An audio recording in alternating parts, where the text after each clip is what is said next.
ಈ ಪ್ರಪಂಚದ ಬೆಳಕನ್ನು ಮೊತ್ತ ಮೊದಲಿಗೆ ತೋರಿಸಿದವಳು ನಾನು. ನಿನ್ನ ಬಾಯಿ ಮೊದಲ ತುತ್ತನಿತ್ತವಳು ನಾನು. ನಿನ್ನ ಕೆನ್ನೆಗೆ ಮೊದಲ ಮುತ್ತನ್ನು ಕೊಟ್ಟವಳು ನಾನು. ಹಾಗೆ ಯುದ್ಧ ಕ್ಷೇತ್ರಕ್ಕೆ ಹೋಗಿ ಮಹತ್ ಸಾಧನೆ ಮಾಡಬೇಕು ಅಂತ ನಿಂತಿರುವಂತ ನಿನ್ನ ಕೃತಿಯ ಮೊದಲ ತುತ್ತು ನನ್ನ ಕತ್ತಾಗಬೇಕು ಮಗನೇ. ನನ್ನನ್ನು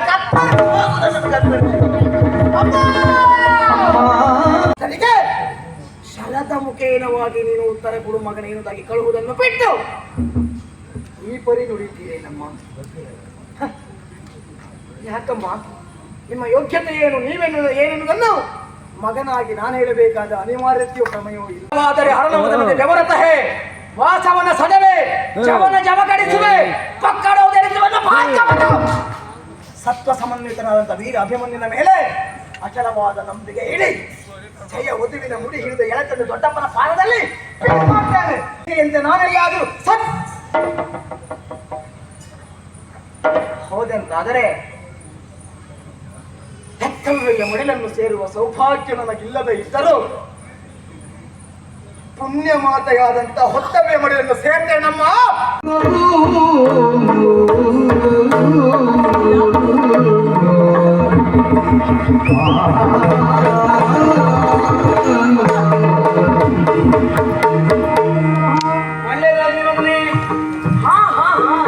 ಎಲ್ಲಿಗೆ ಹೋದೆ ಬಾಲನೇ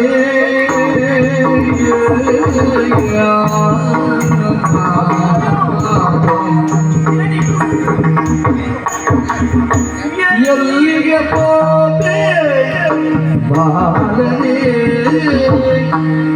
ನೀ ಎಲ್ಲಿಗೆ ಹೋದೆ ಬಾಲನೇ ಅದನ್ನ ಕೊಲ್ಲಿ ಶೂರನೇ ಅದನ್ನ ಕೊಲ್ಲಿ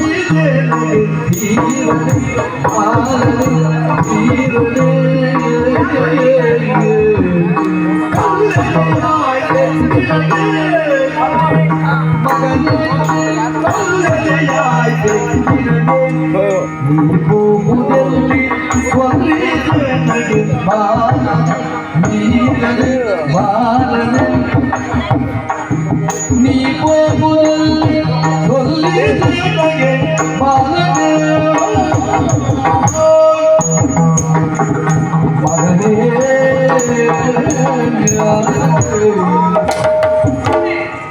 ಆಶ್ಚರ್ಯವಾಗ್ತಾ ಇದೆ. ವೀರಾವೇಶದಲ್ಲಿ ನೀನು ಹೋಗುತ್ತಾ ಇದ್ದೀಯಾ? ಇದನ್ನು ಕಂಡು ಆಶ್ಚರ್ಯವೂ ಹೌದು, ಜೊತೆಗೆ ಆತಂಕವೂ ಹೌದು. ಯಾಕಂದ್ರೆ ಪರಿಸ್ಥಿತಿಯೇ ಹಾಗುಂಟು ಮಗನೇ. ಪ್ರಕ್ಷುಬ್ಧವಾದಂತಹ ವಾತಾವರಣ, ಯುದ್ಧದ ಸನ್ನಿವೇಶವಲ್ವೇ. ಮನೆಯಿಂದ ಆಚೆ ಹೋದವರು ಎಷ್ಟೊತ್ತಿಗೆ ಬರ್ತಾರೆ ಮನೆಗೆ ಎನ್ನುವಂತಹ ನಿರೀಕ್ಷೆ ನಮ್ದು. ಆತಂಕ ಅದು. ಬರ್ತಾರೋ ಇಲ್ಲವೋ, ಬಂದ್ರು ಹೇಗೆ ಬರ್ತಾರೆ ಅಂತಹ ಕಾಲದಲ್ಲಿ ನೀನು ಮನೆಯಿಂದ ಹೋಟ್ಲು ಇಟ್ಟಿದ್ದೀಯ ಎಂಬಲ್ಲಿಗೆ ಹುಡುಗ ನೀನು ನನ್ನ ಮಗ ಎಷ್ಟಂದ್ರೂ ಸಣ್ಣವನಲ್ಲಿ ನೀನು ಹೊರಟು ನಿಂತಿದ್ದೀಯ ಅಂತಂದ್ರೆ ಆತಂಕ ಸಹಜ. ಅದ್ರ ಜೊತೆಗೆ ಆಶ್ಚರ್ಯ, ಧರಿಸಿರುವಂತ ಯಾವೆಲ್ಲ ಆಯುಧಗಳು, ಯಾವೆಲ್ಲ ಸೀತ ಕವಚಾದಿಗಳು ನೋಡಿ ಇದನ್ನೆಲ್ಲ ಕಂಡಾವಾಗ ಆಶ್ಚರ್ಯ ನನಗೆ. ಮಗನೇ, ಯಾವುದೊಂದು ಮಹತ್ತರವಾದಂತಹ ಕಾರ್ಯಯುಕ್ತನಾಗಿ ನೀನು ಹೊರಟಿದ್ದೀಯ ಅನ್ನೋದು ನನಗೆ ಅರ್ಥವಾಗ್ತಾ ಇದೆ. ಆದ್ರೆ ಯಾವುದೇ ವಿಷಯವನ್ನು ಇಲ್ಲಿವರೆಗೆ ಮಾಡಿದವನೇ ಅಲ್ಲ. ಹಾಗಿದ್ರೆ ನನ್ನಲ್ಲೂ ಹೇಳದೇ ಇರುವಂತಹ ಒಳ್ಳೆಯದೇ ಆಯಿತು ನಿನಗೆ. ಅಂತಹ ಸ್ಥಿತಿ ಒದಗಿ ಬಂತೆ, ಅಂತಹ ಅನಿವಾರ್ಯತೆ ಎಲ್ಲಿಗೆ ಹೊರಟಿದ್ದು, ಏನು ವಿಷಯ? ನೀವಾಗಿ ಪ್ರಶ್ನೆ ಮಾಡದಾಗಿದ್ದರು ಹೇಳಬೇಕಾಗೇ ಬಂದವನಮ್ಮ.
ಕೊಡುವುದೆಲೆ ದಯೆಯಿಂದ ವಿನಪವನ್ನು ಅಮ್ಮಗೆ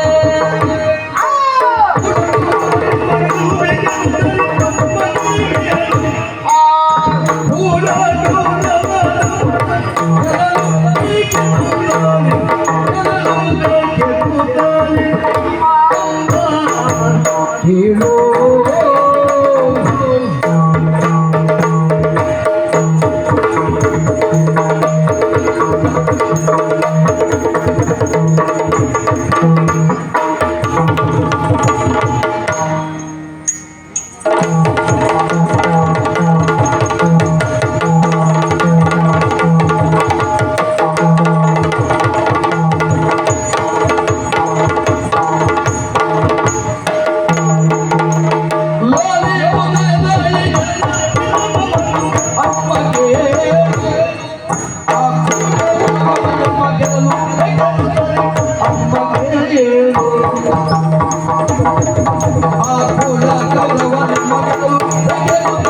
ಅಮ್ಮ ಹೇಳು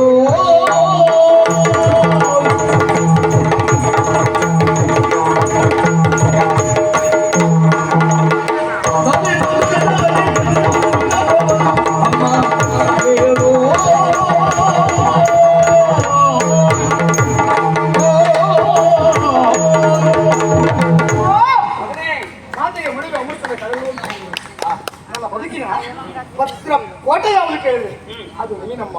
ನನ್ನ ಬದುಕಿ ಒಂದು ಆಧಾರ ಯಾವುದು ಕೇಳಿದ್ರೆ ನಿನ್ನ ಆಶೀರ್ವಾದವಮ್ಮ. ಅಮ್ಮ, ಪ್ರಪಂಚದಲ್ಲಿ ಸಾವಿರ ಸಾವಿರ ದೇವರುಗಳಿರಬಹುದು, ಆದರೆ ವ್ಯಕ್ತಿಯಾದವನು ಹೆತ್ತ ತಾಯಿಯ ಪ್ರಥಮ ದೇವರಾಗಿರ್ತಾಳೆ. ಹೆತ್ತವೆಯ ಕಾಲಡಿಗೆ ಪ್ರತಿದೇವರುಂಟು, ಕೈ ಮುಗಿದು ತಲೆಬಾಗು ಸ್ವರ್ಗನಿನಗುಂಟು ಅಂತ ಹೇಳಿದ್ರು. ಅಮ್ಮ, ನಿಮ್ಮಲ್ಲೂ ಹೇಳದೆ ಹೋಗುವಂತ ಕಾಟಿನರ ದೇವಿ ನಮ್ಮ ನನ್ನದ್ದು. ಹೌದಮ್ಮ, ಧರ್ಮಾಧರ್ಮಗಳ ಸಂಘರ್ಷ ಆರಂಭವಾಗಿ ದಿನ 12 ಕಳೆಯುತ್ತಾ ಇದೆ. ಸತ್ಯದ ಪತ್ತಲ್ಲಿ ಸಾಗುತ್ತಾ ಇದ್ದವರು, ಧರ್ಮವನ್ನು ಧರಿಸಿದವರು ಆತರು ಕ್ಷಣ ಕ್ಷಣಕ್ಕೂ ನಮ್ಮನ್ನು ಧರ್ಮದ ಮಾರ್ಗದಲ್ಲಿ ತಳ್ಳುವುದಕ್ಕೆ ಕೌರವ ಪ್ರಯಾಸ ಪಟ್ಟ. ಭಗವಾನ್ ಶ್ರೀಕೃಷ್ಣ ಪರಮಾತ್ಮನ ಆಶೀರ್ವಾದ ಇದ್ದ ದಶೆಯಿಂದ ನಮ್ಮನ್ನು ಎಳ್ಳಿನಷ್ಟು ಕೊಂಕಿಸುವುದಕ್ಕೆ ಅವನಿಂದ ಶಕ್ತನಾಗದೆ ಹೋದ ಅಶಕ್ತನಾದ ಆತ. ಆಮೇಲೆ ಧರ್ಮವೇ ಗೆಲ್ಲುತ್ತದೆ ಎನ್ನುವುದನ್ನು ತೋರಿಸುವುದಕ್ಕಾಗಿ ಧರ್ಮಯುದ್ಧ ಆರಂಭವಾಗಿದೆ. ಕುರುಕ್ಷೇತ್ರ ಮಹಾಸಂಗ್ರಾಮ. ಮಾವನಾಗಿರುವಂತಹ ಕೃಷ್ಣ ಪರಮಾತ್ಮ ಸಂಧಾನಕ್ಕೆ ಹೋದಾಗ ಭಗವಂತ ಮಂದಿರದಲ್ಲಿ ಗಂಟೆ ಬಾರಿಸಿದ ಹಾಗೆ ಸಂಗ್ರಾಮವೇ ಸಿದ್ಧ ಎನ್ನುವುದು ಘೋಷಣೆ ಆಯಿತು. ಯುದ್ಧದ ಆರಂಭದಲ್ಲಿ ಕೌರವ ಪಾಳೆಯದಲ್ಲಿ ಅಚ್ಚ ಭೀಷ್ಮಾಚಾರ್ಯರು ಬಂದರು. 10ನೇ ದಿನದಲ್ಲಿ ಶರಶೈಲಿಗೆ ಹೊರಗಿದರು. ಕೌರವ ವಿಶೇಷವಾದ ಜಯವನ್ನು ಕಾಣಲಿಲ್ಲಮ್ಮ. ಗೆಲುವಿನ ಆಸೆಯನ್ನು ಕೈಬಿಟ್ಟ. ಯಂತ್ರ ತಂತ್ರ ಮುಖೇನವಾದರು ನಾ ಗೆಲ್ಲಬೇಕು, ಕುತಂತ್ರವಾದರೂ ಸರಿಯೇ ನಾ ಗೆಲ್ಲಬೇಕು ಎಂಬ ಹುಚ್ಚು ಕುದುರೆಯ ಬೆನ್ನೇರಿ ಹೊರಟಿದವ ಕುರುಕುಲೇಶ್ವರ. ಮಗನೇ, ಆ ವಿಷಯವನ್ನು ನಾನು ಅರಿತಿದ್ದೇನೆ. ಧರ್ಮದ ಪುನರುತ್ಥಾನವನ್ನು ಮಾಡಬೇಕಿರುವಂತಹ ಸಂಕಲ್ಪದಲ್ಲಿ ಕೃಷ್ಣದೊಡಗಿಕೊಂಡಂತಹ ಕಾರ್ಯಗಳು. ಅದರಲ್ಲಿ ಪಾಂಡವರೆನ್ನುವಂತಹ ಹವ್ಯಸ್ಸುಗಳು ಅದನ್ನು ಉಪಯೋಗಿಸ್ತಾ ಇದ್ದಾರೆ. ಆದ್ರೆ ಹೇಗಾದ್ರೂ ಗೆಲ್ಲಬೇಕು ಎನ್ನುವಂತಹ ಆಸೆಯಲ್ಲಿ ಕೌರವ ಇದ್ದಾರೆ. ಇಲ್ಲಿಯವರೆಗೆ ಜಯ ಲಭಿಸಲಿಲ್ಲ. ಗೆಲುವಿನ ಆಸೆಯನ್ನು ಬಿಡ್ಲಿಲ್ಲ, ಗೆಲ್ಲುವುದಕ್ಕಾಗುವುದಿಲ್ಲ. ಆದ್ರೆ ಹೇಗಾದ್ರೂ ಗೆಲ್ಲಬೇಕು ಎನ್ನುವ ಕಾರಣಕ್ಕಾಗಿ ಏನಾದ್ರೂ ತಂತ್ರ ಬಲಿಯುತ್ತಾರೆ. ಉಭಯಕುಲ ಬಿಲ್ಲೋಜರಾಗಿರುವಂತ ಗುರು ದ್ರೋಣಾಚಾರ್ಯರಿಗೆ ದಳಪತಿತ್ವವನ್ನು ವಹಿಸಿಕೊಟ್ಟ. ಅಮ್ಮ, ಗುರು ದ್ರೋಣರಿಗೆ ದಳಪತಿತ್ವವನ್ನು ವಹಿಸಿಕೊಟ್ಟ ಮೇಲೆ ಗುರು ದ್ರೋಣರು ಮಾಡಿರುವ ಕಾರ್ಯ ಏನ್ ಮಾಡಿದ್ರು? ಅದಲ್ಲ ಅಮ್ಮ.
ಕೇಳು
ನಿಂತ ನಡೆದ ಪ್ರಭಾವವೋ ಉಂಟ ಅನ್ನದ ಸ್ವಭಾವವೋ ಗೊತ್ತಿಲ್ಲಮ್ಮ. ಹೆಸರೇ ಸೂಚಿಸುವ ಹಾಗೆ ಅಭೇದ್ಯವಾದ ಚಕ್ರವ್ಯೂಹ ರಚನೆ ಮಾಡಿದ್ದಾರೆ. ಓಹೋ, ಈಗಾಗಲೇ ಎಷ್ಟೋ ವ್ಯೂಹಗಳು ರಚನೆಗೊಂಡಿದೆ. ಆದ್ರೆ ಚಕ್ರವ್ಯೂಹ ಇದು ಭಾರತ ಯುದ್ಧದಲ್ಲಿ ನಿಪುಣರಾಗಿರುವಂತಹ ಅದೆಷ್ಟೋ ಸೈನಿಕರು, ಅದೆಷ್ಟೋ ಮೇಧಾವಿಗಳು ಪಟುಪಟರು, ಅದರಲ್ಲಿಯೂ ಭೀಷ್ಮಾಚಾರ್ಯರ ನೇತೃತ್ವದಲ್ಲಿ ಅವರ ವಿಶೇಷವಾದಂತಹ ದಳಪತಿತ್ವದಲ್ಲಿ ಅನೇಕ ವ್ಯೂಹಗಳನ್ನು ರಚಿಸುತ್ತುಂಟು. ಆಗಿದೆ. ಹಾಗಿದ್ರೆ ದ್ರೋಣರು ವಿಲ್ಲೋಜರವರು ಅವರು ವಿಶೇಷವಾದಂತಹ ವ್ಯೂಹವನ್ನು ಚಾಪರಿಂದಲೂ ನಿಗ್ರಹಿಸಬಲ್ಲಂತ ಸಾಮರ್ಥ್ಯ ಇದ್ದವರು ನಿರ್ವಾಣದಂತೆ ಚಕ್ರವ್ಯೂಹವನ್ನು ರಚನೆ ಮಾಡಿದ್ದಾರೆ. ಪಾಂಡವರಿಗೆ ಅಪ್ಪಣೆ ಕೊಟ್ಟಿದ್ದಾರೆ. ಎಷ್ಟು ಬುದ್ಧಿವಂತಿಕೆ ನೋಡಿ, ಮಾವನನ್ನು ಅಪ್ಪನನ್ನು ದಿಕ್ಕು ತಪ್ಪಿಸಿದ್ದಾರೆ. ಕಾರಣ ಅಪ್ಪ ಇದನ್ನು ಉಳಿದಕ್ಕೆ ಶಬ್ದ ಎನ್ನುವುದು ಲೋಕವೇ ಕೊಂಡಾಡಿಕೊಂಡಂತ ಮಾತು ತಿಳಿದಷ್ಟೇ. ಆಮೇಲೆ ಪಾಂಡವರಲ್ಲಿ ಯಾರು ಹೋಗುವುದು ಎಂಬಂತ ಪ್ರಶ್ನೆಗೆ ಸಮಸ್ಯೆ ಹುಟ್ಟಿಕೊಂಡಿದ್ದಮ್ಮ. ದೊಡ್ಡಪ್ಪ ಭೀಮಸೇನರು ಹೋದರು. ಕೋಟೆ ಒಳನುಗ್ಗುವುದರಲ್ಲಿ ಸನಿಯೂ ಹೋಗುವುದಕ್ಕೆ ಅಸಹಾಯಕರಾಗಿತ್ತು.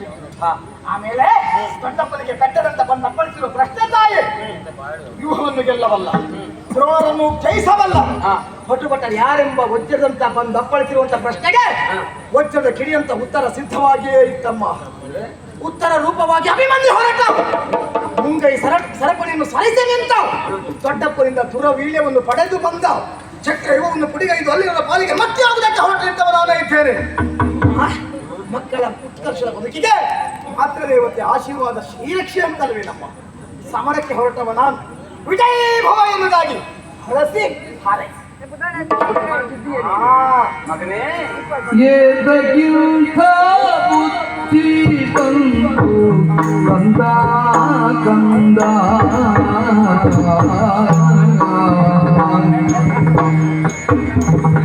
ಎದಗಿಂಥ ಬುದ್ಧಿ ಬಂತು ಎದಗಿಂಥ ಬುದ್ಧಿ ಬಂತು ಕಂದ ಕಂದ ನಿನಗೆ ಪ್ರೀತಿಯೇನೋ ಮಗನ ಜೊತೆಗೆ ಕಂದ ಕಂದ ನಿನಗೆ ಪ್ರೀತಿಯೇನೋ ಮಗನ ಜೊತೆಗೆ ಕಂದ ಕಂದ ಎದಗಿಂಥ ಬುದ್ಧಿ ಬಂತು ಕಂದ ಕಂದ ಮಗನೇ. ನೀನು ವಿಷಯವನ್ನು ಹೇಳುವಾಗ ಕುತೂಹಲ ಭರಿಸಲಾಗಿ ನಾನು ಕಿವಿಯರಳಿಸಿ ನಿಂತದ್ದು ಹೌದು. ಸರಿ, ಆದರೆ ಕೊನೆಗೆ ತಂದು ನಿಲ್ಲಿಸಿದ್ದು ಯುದ್ಧಕ್ಕೆ ನಾನು ಹೊರಟು ನಿಂತಿದ್ದೇನೆ. ನಾನು ಹೊರಟಿದ್ದೇನೆ ಮಗನೇ, ನೀನೇ ಹೇಳಿದ ಹಾಗೆ ಯುದ್ಧ ಕ್ಷೇತ್ರ ನಿನಗೆ ಹೊಸದಲ್ಲ. ಸರಿ, ಆದ್ರೆ ಈಗ ನೀನು ಹೋಗ್ತಾ ಇರುವ ವಿಷಯ ಅದು ಹೊಸತು. ಯಾಕಂದ್ರೆ ಹೋಗ್ತಾ ಇರುವುದು ನಮ್ಮ ಪ್ರತಿನಿಧಿಯಾಗಿ ನೀನು. ಯುದ್ಧ ಅಂತ ಹೇಳಿದ್ರೆ ಸುಲಭ ಅಂತ ಭಾವಿಸಿದ್ಯಾ ಮಗ? ಮೊನ್ನೆ ನೀನು ಹೋದದ್ದು ಅಜ್ಜನ ಎದುರಿಗೆ. ಹೌದು, ಇನ್ನು ಹಾಗಲ್ಲ. ನೋಡು, ಬದುಕು ಅಂತ ಹೇಳಿದ್ರೆ ಬೆಲ್ಲಕ್ಕಿಂತಲೂ ಸವಿ ಅಂತ ಹೇಳಿದ್ರು. ಸರಿ, ಗೊತ್ತಿರುವಂತಹ ಮನುಷ್ಯ ಬದುಕಬೇಕೆನ್ನುವ ಕಾರಣಕ್ಕಾಗಿಯೇ ಏನೆಲ್ಲವನ್ನು ಮಾಡ್ತಾನೆ. ಬದುಕು ಬೆಲ್ಲಕ್ಕಿಂತಲೂ ಸವಿ. ಅದರ ಜೊತೆಗೆ ಬೀದಿ ಬದಿಯಲ್ಲಿ ಕುಳಿತಿರುವಂತಹ ಯಾವುದೋ ಒಬ್ಬ ಕೈಕಾಲನ್ನು ಕಳ್ಕೊಂಡಿರುವಂತಹ ಒಬ್ಬ ಹೆಳವನನ್ನು ಕುರುಡನನ್ನು ನೋಡು ನೀನು. ಏನಾದರೂ ಕೊಡಿ, ಎಷ್ಟಾದರೂ ಕೊಡಿ ಎನ್ನುವುದಾಗಿ ಬೇಡಿಯಾದರೂ ಬದುಕಬೇಕೆನ್ನುವಂತಹ ಆಸೆಯನ್ನು ಹೊಂದಿರ್ತಾನೆ. ಸರಿ, ಅಂಥದ್ರಲ್ಲಿ ನೀನು ಹಾಗಲ್ಲ. ಇರುವಂತಹ ಬಂಗಾರದ ಬದುಕನ್ನು ಬದಿಗೊತ್ತಿ ಯುದ್ಧ ಕ್ಷೇತ್ರಕ್ಕೆ ಹೋಗ್ತೇನೆ ಅಂತ ಹೇಳಿದೆಲ್ಲ ಅದು ಸುಲಭ ಅಂತ ಭಾವಿಸಿದ್ದೆ. ಯುದ್ಧ ಕ್ಷೇತ್ರ ಅಂತ ಹೇಳಿದ್ರೆ ಮೃತ್ಯು ದೇವತೆಗೆಲ್ಲ ಕೆನ್ನಾಲಿಗೆಯನ್ನು ಹಾಸಿ ರಕ್ತವನ್ನು ಹೀರುವುದಕ್ಕಾಗಿ ನಡೆದಿಟ್ಟಂತಹ ದೊಡ್ಡ ಗುಹೆಯ ಹಾಗೆ. ಮಗನೇ, ಅಲ್ಲಿ ಸಾಮಾನ್ಯದವರಿಲ್ಲ, ಕರುಣಾದಿ ಪಟು ಭಟರಿದ್ದಾರೆ.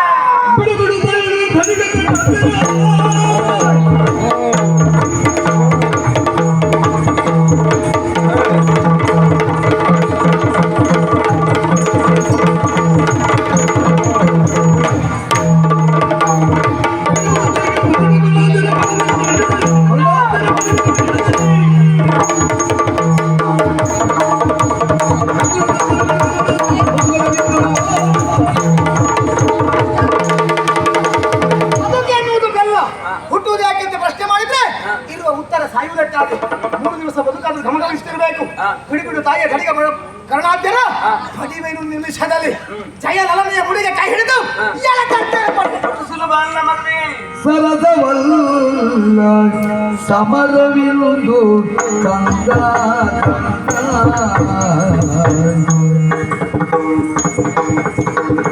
ಸರಸವಲ್ಲ ಸಮರವಿರುವುದು ಸರಸವಲ್ಲ ಸಮರವಿರುವುದು ಕಂದ ಸರಸವಲ್ಲ ಸಮರವಿರುವುದು ಕಂದ ಕಲಶ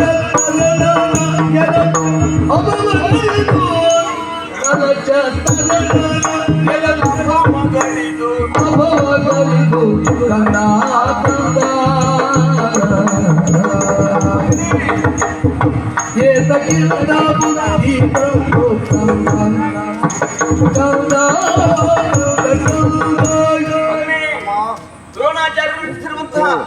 ವಿಶೇಷವಾದಂತಹ ಚಕ್ರವ್ಯೂಹ ಹೌದು. ಸರಿ. ಕಮ್ಮರಿ ಯೋಜ ಅಂತ ಅವರನ್ನು ಕರೆದರು. ಹಾ. ಕಮ್ಮರಿ ಯೋಜನೆ ಕೊಟ್ಟಿದ್ದ ಕೌಶಲ್ಯದ ಕೋಟೆ ಅದು. ಶಾಪಾದಪಿ ಶರಾದಪಿ. ಹೌದು. ಎರಡರೂ ಶಕ್ತರವರು. ಹಾ. ಯಾಕೆ ಯಾಕೆ? ಯುದ್ಧ ವಿದ್ಯೆಯನ್ನು ಬಲ್ಲವರನ್ನು ಮೀರಿಸವರು ಮತ್ತೊಬ್ಬರಿಲ್ಲ. ಹೌದಮ್ಮ. ಉಭಯ ಪುರದವರಿಗೂ ಹಾ. ಬಿಲ್ಲು ವಿದ್ಯೆಯನ್ನು ಹೇಳಿಕೊಟ್ಟವರು ಅವರು. ಹೌದು. ಅದರ ಜೊತೆಗೆ ಹಾ. ಬ್ರಾಹ್ಮಣರಾದ್ರಿಂದ ಶಪಿಸಿಯೂ ಸಾಯಿಸುವಂತಹ ಸಾಮರ್ಥ್ಯ ಹೊಂದಿದ್ದಾರೆ ಉಂಟವರಿಗೆ. ಅಂತವರು ಹಾ. ಕಲಾಶಾಸ್ತ್ರಗಳನ್ನ ಗೆಲ್ಲಲ್ಲ ಭಗವತರಿಂದ ಮುರಿದು ನಿಂತು ಅಂತಾದ್ರೆ ಪ್ರತ್ಯಕ್ಷ ಪರಶಿವವನ್ನು ಸಹಿತವಾಗಿ ಅವ್ರನ್ನ ಗೆಲ್ಲುವುದಕ್ಕೆ ಅಸಾಧ್ಯ. ಅಂಥದ್ರಲ್ಲಿ ನೀನು ಹೋಗಿ ಜಯಿಸ್ತೀಯ ಅಂತ ಹೇಳಿದ್ರೆ ಸುಲಭವೇ. ನಾನು ಹುಟ್ಟಿದ ವಂಶ ಯಾವ್ದಮ್ಮ?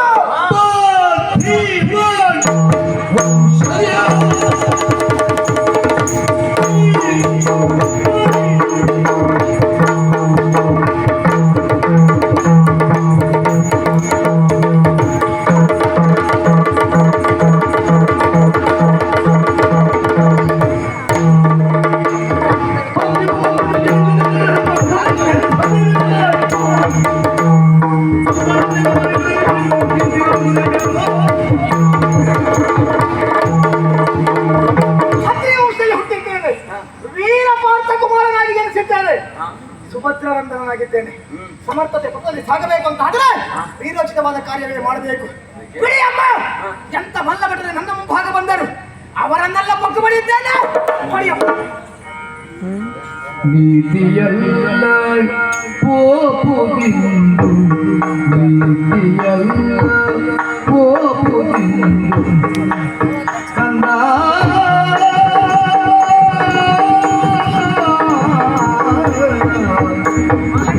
ನೀತಿಯಲ್ಲ ಪೋಪುದಿಂದು, ನೀತಿಯಲ್ಲ ಪೋಪುದಿಂದು ಕಂದ ಕಂದ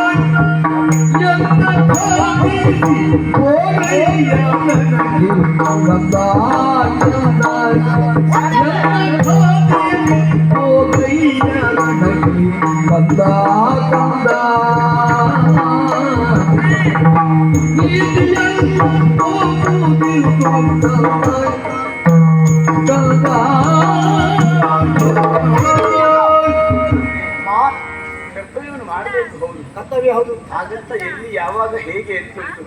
ಈ ಕೆಲವು ಮಕ್ಕಳೇ ಹಾಗೆ. ಹೇಗೆ? ಸಣ್ಣವರಿರುವಾಗ ತಾಯಿಯನ್ನು ಪೀಡಿಸ್ತಾರೆ. ಹೇಗೆ? ಅನ್ನ ತಿನ್ನುವುದಿಲ್ಲ. ಹೌದು. ವರ್ಷ ಆದ್ಮೇಲೂ ತಾಯಿಯನ್ನು ಪೀಡಿಸ್ತಾರೆ. ಹೇಗೆ? ಅನ್ನ ಹಾಕುವುದಿಲ್ಲ ಅಂತ. ಹಾಗಲ್ಲ, ನೀನ್ ಹಾಗೆ ಮಾಡ್ತೀಯ ಅಂತಲ್ಲ. ಆದ್ರೆ ಮಕ್ಕಳಾದವರು ತಂದೆ ತಾಯಿಗಳ ದುಃಖಕ್ಕೆ ಕಾರಣರಾಗಬಾರದು. ಹಾಗೆ ಅವರನ್ನ ಆದಷ್ಟು ಸಂತೋಷವಿರಿಸುವಂತಹ ಪ್ರಯತ್ನವನ್ನು ಮಾಡಬೇಕು. ಮಗನೇ, ಒಂದು ಮರದಲ್ಲಿ ಒಂದೇ ಮಿಡಿ ಕಾಯಿ ಹೂವು ಹಣ್ಣುಗಳೆಲ್ಲ ಆಗುವುದಿಲ್ಲ. ಅದು ಕಾಲಕ್ರಮೇಣವಾಗಿ ಬದಲಾಗುತ್ತಾ ಹೋಗ್ತದೆ. ಸರಿಯಮ್ಮ. ಈ ಸಮಾಜದ ಯಾವೆಲ್ಲ ವಿಷಯಗಳು ಹಾಗೆ, ವ್ಯಕ್ತಿಯೊಬ್ಬನ ಜೀವನದಲ್ಲಿ ಬರುವಂತಹ ಯಾವೆಲ್ಲ ಸಂಸ್ಕಾರಗಳು, ಯಾವೆಲ್ಲ ವಿಷಯಗಳು ಹಾಗೆ ಕಾಲಕ್ಕೆ ತಕ್ಕ ಹಾಗೆ ಬದಲಾಗುತ್ತಾ ಹೋಗ್ಬೇಕು. ಹುಟ್ಟಿದವ ಸಾಯುವುದು ಸಹಜ ಮಗನೇ. ಹಾಗಂತ ಆ ಸಾವಿನ ಸಾರ್ಥಕತೆ ಇರಬೇಕು. ಅದು ಹೇಗೆ ಬರಬೇಕು ಹಾಗೆ ಬರಬೇಕು. ಅಪಘಾತ ಮೃತ್ಯುವಾಗಬಾರದು, ಅಕಾಲ ಮೃತ್ಯುವಾಗಬಾರದು. ಹೌದು. ಹಾಗಾಗಿ ಸರಿಯಾದ ಅದಕ್ಕೊಂದು ಅರ್ಥ ಬರಬೇಕು. ಅದರ ಜೊತೆಗೆ ಈ ಲೋಕದಲ್ಲಿ ತಂದೆ ತಾಯಿಗಳಿಗಿಂತ ನಿಸ್ವಾರ್ಥಿಗಳು ಮಕ್ಕಳ ವಿಷಯದಲ್ಲಿ ಯಾರು ಇಲ್ಲ ಅಂತ ಹೇಳಿದ್ರು. ಆದ್ರೆ ಅವರಿಗೂ ಒಂದು ಸ್ವಾರ್ಥವಿರ್ತದೆ. ಯಾವುದದು? ಕೊನೆಯ ಕ್ಷಣಕ್ಕೆ ನಾವು ಸತ್ತ ಮೇಲೆ ನಮ್ಮ ಹೆಣ ನಮ್ಮ ಮಕ್ಕಳ ಹೆಗಲ ಮೇಲೆ ಹೋಗ್ಲಿ ಎನ್ನುವಂತ ಒಂದು ಸ್ವಾರ್ಥವಾದ್ರೂ ಇರ್ತದೆ. ನಮಗೂ ಹಾಗೆ ಮಗನೇ. ಆದ್ರೆ ತಂದೆ ತಾಯಿಗಳ ಹೆಗಲ ಮೇಲೆ ಮಕ್ಕಳ ಹೆಣ ಹೋಗ್ತದೆ ಅಂತಾದ್ರೆ ಅದನ್ನು ಗ್ರಹಿಸುವುದಕ್ಕೂ ಕಷ್ಟವಾದಂತಹ ವಿಷಯ, ಕಲ್ಪಿಸಿಕೊಳ್ಳುವುದಕ್ಕೆ ಕಷ್ಟವಾದಂತಹ ವಿಷಯ. ಮಗನೇ, ಹೊರಟು ನಿಂತಿದ್ದೀಯ ನೀನು, ತಡೆದ್ರೆ ಸರಿಯಾಗ್ಲಿಕ್ಕಿಲ್ಲ. ಯಾಕೆ? ಪ್ರಾರ್ಥನಾ ಸತಿ ನಾನು. ಹೌದು. ಈ ಪ್ರಪಂಚದಲ್ಲಿ ಬಿಲ್ಲಿ ವಿದ್ಯೆಯ ಯುದ್ಧವು ಎಂದ ಕ್ಷಣಕ್ಕೆ ಒಮ್ಮೆ ನೆನಪಾಗುವಂತಹ ಹೆಸರು ಯಾರದ್ದು? ಭೂಲೋಕದಲ್ಲಿಯೂ ಭೂಲೋಕದ ಗಂಡು ನಿಲ್ಲಿಸುವ ಪಾರ್ಥ, ವೀರಪಾರ್ಥ. ಅವನ ಸತಿಯಾಗಿ ಯುದ್ಧಕ್ಕೆ ಹೋಗುವವನನ್ನು ನಾನು ಹಿಮ್ಮೆಟ್ಟಿಸ್ತೇನೆ ಅಂತಾದ್ರೆ, ತಡೆಯುತ್ತೇನೆ ಅಂತಾದ್ರೆ ಅರ್ಥ ಉಂಟೆ ಅದಕ್ಕೆ. ಆದ್ರೆ ಕರಳ ಕುಡಿಯಲು ಕೆಲಸಿಕೊಡುವುದಕ್ಕೆ ಯಾವ ತಾಯಿಯಿಂದ ತಾನೇ ಸಾಧ್ಯ ಹೇಳು? ಮಗನೇ, ಬಿಟ್ಟ ಬಾಣ ಆಗಿ ಹೋದ ಸ್ವಪ್ನ, ಆಡಿದ ಮಾತು, ವಿಚಾರ ಪ್ರಯಾಣ, ಸಮುದ್ರಯಾನ, ಇವುಗಳಿಗೆಲ್ಲ ಹಿಂದಿರುಗಿ ಬರ್ತದೆ. ಒಮ್ಮೆ ಆದದ್ದು ಮತ್ತೊಮ್ಮೆ ಸಿಗ್ತದೆ ಅಂತ ಹೇಳಿಕ್ಕಾಗುವುದಿಲ್ಲ. ಯಾವ ಸಾಕ್ಷ್ಯಾಧಾರಗಳು ಇಲ್ಲ. ಹೌದು. ಹಾಗಾಗಿ ಹೊರಟು ನಿಂತ ನೀನು ಹಿಂದಿರುಗಿ ಹಾಗಾಗಿ ನನಗೆ ಕೇಳಿಕೊಳ್ಳುವುದು ನಾನು. ಮಗನೇ, ಈ ಪ್ರಪಂಚದ ಮಲಕನ್ನು ಮೊತ್ತ ಮೊದಲಿಗೆ ತೋರಿಸಿದವಳು ನಾನು. ನಿನ್ನ ಬಾಯಿ ಮೊದಲ ತುತ್ತನಿತ್ತವಳು ನಾನು. ನಿನ್ನ ಕೆನ್ನೆಗೆ ಮೊದಲ ಮುತ್ತನ್ನು ಕೊಟ್ಟವಳು ನಿಂತವರು ನಾನು. ಹಾಗೆ ಯುದ್ಧ ಕ್ಷೇತ್ರಕ್ಕೆ ಹೋಗಿ ಮಹತ್ ಸಾಧನೆ ಮಾಡಬೇಕು ಅಂತ ನಿಂತಿರುವಂತ ನಿನ್ನ ಕೃತ್ಯ ಮೊದಲ ತುತ್ತು ನನ್ನ ಕತ್ತಾಗಬೇಕು ಮಗನೇ. ನನ್ನನ್ನು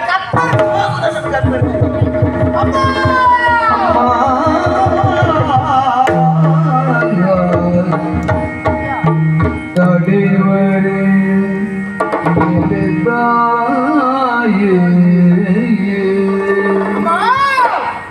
ತಡೆವರೆ ಎಲೆತ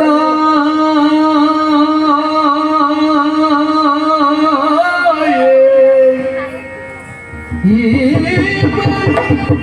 ನುಡಿವರೆ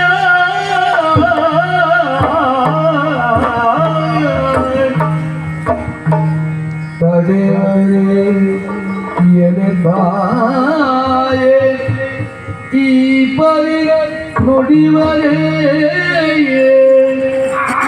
ರಣವಲ್ಲ ಜೈದೊಡನೆ ಕರುಗರೆ ರಣವಲ್ಲ ಜೈದೊಡನೆ ಕರುಗರೆ ಮರುಗುವರೆ ರಣವಲ್ಲ ಜೈದೊಡನೆ ಕರುಗರೆ ಮರುಗುವರೆ ನೀನೆಂದ ಮರುಗುವರೆ ನೀನೆಂದ ಅಭಿಮನ್ಯು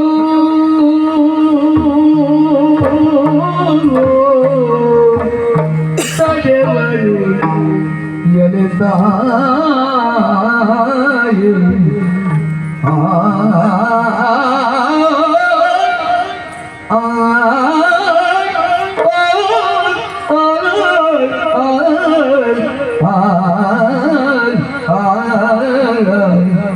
ಅಮ್ಮ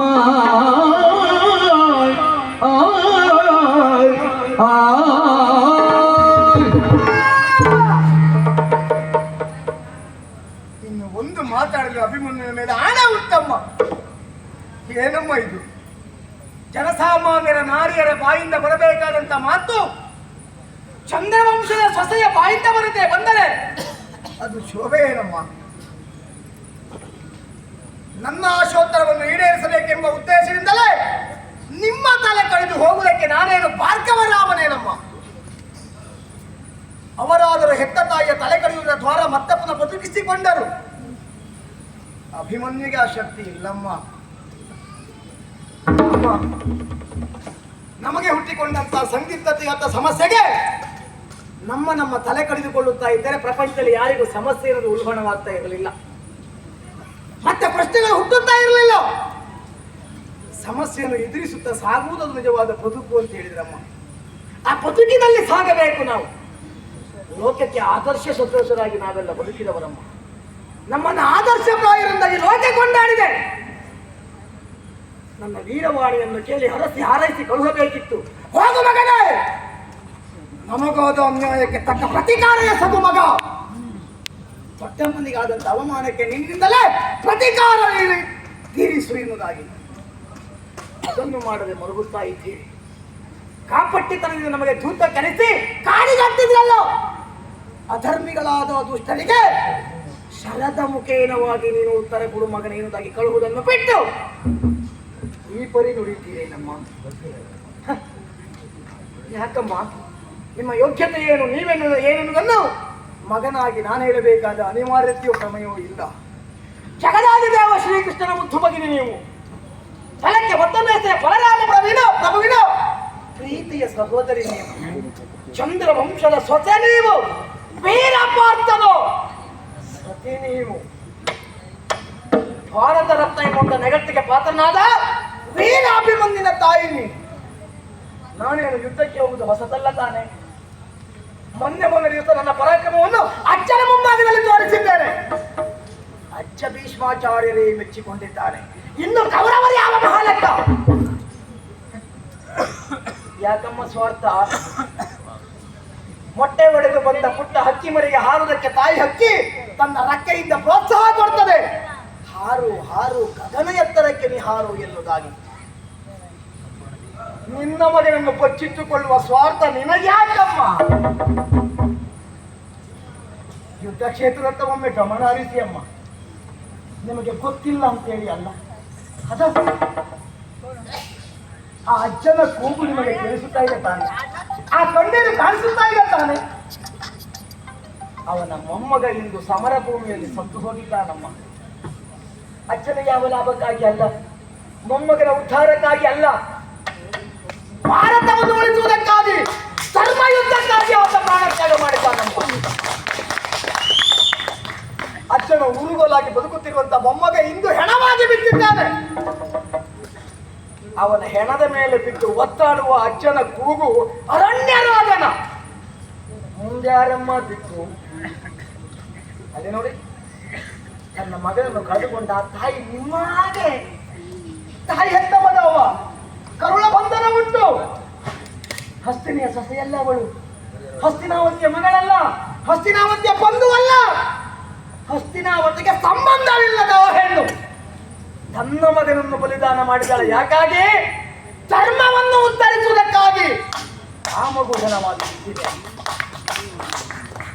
ಆಜೀವ ಹೆಣವಾಗಿ ಬಿದ್ದಿರುವಾಗ ಸಮರ್ಥನಾದ ಅಭಿಮನ್ಯುವಿನ ಯಾಕಮ್ಮ ಬಚ್ಚಿರ್ತಾ ಇದ್ದೀರಿ? ಒಮ್ಮೆ ಅಲ್ಲಿ ನೋಡಿ ತಾಯಿ, ಮದುವೆಯಾಗಿ ಒಂದಿಷ್ಟು ವರ್ಷಗಳು ಮಾತ್ರ ಕಳೆದಿದೆ. ಬದುಕಿನ ಹೊಂಗನಸುಗಳನ್ನು ಕಾಣುತ್ತಾ ಕಾಣುತ್ತಾ ಇರುವ ಸಂದರ್ಭ, ನಾವು ಕಂಡಂತ ರಾಮರಾಜ್ಯವನ್ನು ನನಸನ್ನಾಗಿಸಿಕೊಳ್ಳುವುದಕ್ಕೆ ಮತ್ತೊಬ್ಬರ ರಾಮರಾಜ್ಯದ ಸೃಷ್ಟಿಗಾಗಿ ಆಯೋಗ ಸತ್ತಿದ್ದಾನೆ. ಅವನ ಹೆಂಡತಿ ವಿಧವೆಯಾಗಿದ್ದಾಳಮ್ಮ. ಹಣೆಯ ಸಿಂಧೂರ ಒರೆಸಿ ಕೊರಳ ಮಾಂಗಲ್ಯ ತೆಗೆದು ಕೈ ಬಳೆಯನ್ನು ತೆರೆದು ಮುಡಿಯ ಹೂವನ್ನು ಸೆಳೆದು ಕಾಲುಂಗುರವನ್ನು ಬೀಸಾಡಿ ಶ್ವೇತವಸನ ದಾರಿಯಾಗಿ ಮನೆ ಮೂಲೆ ಹಿಡಿದಕ್ಕೆ ಕಾರಣ ಚಂದ್ರವಂಶದ ಉದ್ಧಾರಕ್ಕಾಗಿ ಅವಳು ವಿಧವೆಯಾದಳು. ಸಂಬಂಧ ಇಲ್ಲದಿರುವ ಸಾವಿರ ಸಾವಿರ ಸಾವಿರ ವೀರ ಯೋಧರು ಹೆಣವಾಗಿ ಬಿದ್ದಿದ್ದಾರೆ. ಕೈಗಳನ್ನು ಕಳೆದುಕೊಂಡವರು ಸಾವಿರ ಸಾವಿರ, ಕಾಲುಗಳನ್ನು ಕಳೆದುಕೊಂಡವರು ಸಾವಿರ ಸಾವಿರ. ಇನ್ನೇನು ಪ್ರಾಣ ಪಕ್ಷಿ ಹಾರುವ ಸಂದರ್ಭದಲ್ಲಿ ತೊಟ್ಟು ನೀರಿಗಾಗಿ ಹಪಾಪಿಸುತ್ತಿರುವವರು ಅದೆಷ್ಟೋ ಮಂದಿ. ಸಂಬಂಧ ಇಲ್ಲದೆ ಸಾವಿರ ಸಾವಿರ ವೀರ ಯೋಧರು ಸಾಯುತ್ತಿರುವಾಗ ಚಂದ್ರವಂಶದ ಕುಡಿಯನ್ನು ಬಚ್ಚಿಟ್ಟುಕೊಳ್ಳುವ ಸ್ವಾರ್ಥ ಸುಭದ್ರಾದೇವಿಗೆ ಆತಮ್ಮ. ಅಂದರೆ ನಿನ್ನ ಮರಿ ಬಂಗಾರದ ಮರಿ, ಪರರ ಮರಿ ಕಾಗೆ ಮರಿ ಏನಮ್ಮ. ನೋಡಿ, ಇದುವರೆಗೂ ಸಾವು ನೋವುಗಳನ್ನು ಅನುಭವಿಸುವವರು ಸತ್ತವರು ಚಂದ್ರವಂಶದ ಕುಡಿಗಳು ಯಾರು ಸಾಯಲಿಲ್ಲಮ್ಮ. ಸಂಬಂಧ ಇಲ್ಲದೆ ಸಾವಿರ ಸಾವಿರ ವೀರ ಯೋಧರು ಸತ್ತಿದ್ದಾರೆ. ನಾವಿಲ್ಲಿ ನಿಂತು ನಾಲ್ಕೋದಿ ಕಂಬನಿಯನ್ನು ಸುರಿಸಿದ್ದೇವೆ ಬಿಟ್ರೆ ನಮ್ಮಿಂದ ಮತ್ತೇನು ಮಾಡ್ಲಿಕ್ಕಾಗಲಿಲ್ವೇ. ಇಂದು ನಾನು ಹೋಗಿಲ್ಲ ಅಂತ ಆದ್ರೆ ಚಂದ್ರವಂಶವನ್ನು ಗಳಿಸಿರುವ ಆಚಂದ್ರಾತ್ಮಕವಾಗಿ ಗಳಿಸಿರುವಂತ ಕೀರ್ತಿಯ ಕಿರೀಟ ಗುರುಧಾರಿಣಿಯ ಮಣ್ಣಿನಲ್ಲಿ ಬೀಳುತ್ತದಮ್ಮ. ಅಪ್ಪನ ಮಾವನು ಒಂದೇ ಕಡೆ ಯುದ್ಧಕ್ಕೆ ಹೋಗಿದ್ದಾರೆ. ದೊಡ್ಡಪ್ಪ ಭೀಮಸೇನ ಅಸಹಾಯಕರಾಗಿ ಬಂದಿದ್ದಾರೆ. ಚಕ್ರವನ್ನು ಬೇರಿಸುವುದು ಅಭಿಮನ್ಯುವಿನ ಬಲದ ಬಗ್ಗೆ ಅನುಮಾನ ಬೇಡಮ್ಮ. ಪವರವಾದರೆ ಹರಣವದನತೆ ಬೆವರತಹೆ, ವಾಸವನ ಸಡವೆ, ಜವನ ಜವಗಡಿಸುವೆ, ಪಕ್ಕಡವುದೆನಿಸುವನ್ನ ಭಾಗ್ಯವನ್ನು. ಸತ್ವ ಸಮನ್ವಿತನಾದಂಥ ವೀರ ಅಭಿಮನ್ಯುವಿನ ಮೇಲೆ ಅಚಲವಾದ ನಂಬಿಕೆ ಇಡಿ. ಜಯ ಒದುವಿನ ಮುಡಿ ಹಿಡಿದು ಎಳೆತಂದು ದೊಡ್ಡಪ್ಪನ ಪಾದದಲ್ಲಿ ಮಾಡ್ತೇನೆ. ಯಾವತ್ತು ಯುದ್ಧಕ್ಕೆ ಹೋಗುವಾಗ ಹರಸಿ ಕಳೆಯುವುದು ನೀವು ಯಾಕಮ್ಮ ಇವತ್ತು ತಡೆಯುತ್ತಾ ಇದ್ದೀರಿ? ಕೆತ್ತು ಬಂದರ ವಿಜಯೋತ್ಸವ ಆಚರಿಸುವ ಪೂರ್ವದಲ್ಲಿ ಹೆತ್ತವೆಯಾದಂತ ನಿಮ್ಮ ಮುಖವನ್ನು ನಾನು ನೋಡ್ತೇನೆ. ನಿಮ್ಮ ಎಣಿಕೆಯಂತೆ ನಾನೆಲ್ಲಾದರೂ ಹೌದಂತಾದರೆ ಹೆತ್ತವೆಯ ಮಡಿಲನ್ನು ಸೇರುವ ಸೌಭಾಗ್ಯ ನನಗಿಲ್ಲದೆ ಇದ್ದರೂ ಪುಣ್ಯ ಮಾತೆಯಾದಂತ ಹೊತ್ತವೆಯ ಮಡಿಲನ್ನು ಸೇರ್ತೇನೆ. ನಮ್ಮ ಹೊತ್ತವೆಯ ಮಡಿಲನ್ನು ಸೇರ್ತೇನೆ. ಆಶೀರ್ವಾದ ಮಾಡಿ ಅಮ್ಮ. ಯಾಕಮ್ಮ ಕಣ್ಣೀರು ಸುರಿವ ಕಂಬ